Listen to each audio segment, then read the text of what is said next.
မိတ်ဆွေများအားလုံးပဲမင်္ဂလာပါခင်ဗျာမိတ်ဆွေတို့အနေနဲ့ဒီ Google Map ကို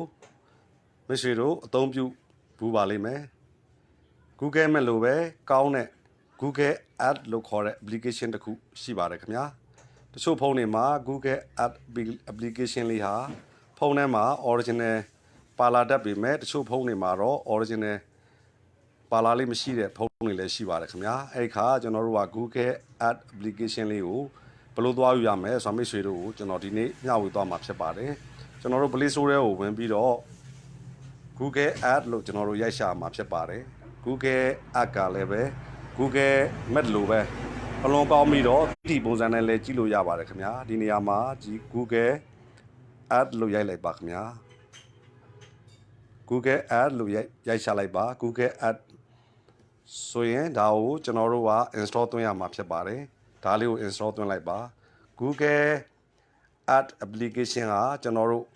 Google Map ထက်ပို့ပြီးတော့ဘုံတွဲကောင်းတဲ့ဒီရုပ်ပုံတွေကိုကြည့်လို့ရပါတယ်ခင်ဗျာ Street View တွေကိုလည်းပဲကြည့်လို့ရပါတယ်ဒါကြောင့်မိတ်ဆွေတို့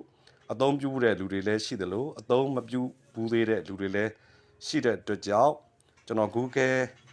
Ads application လေးကိုဘယ်လိုသုံးရမလဲဆိုတော့မိတ်ဆွေတို့မျှဝေသွားမှာဖြစ်ပါတယ်ဒီနေရာမှာ open ဆိုရင်လည်းပဲ application စီကို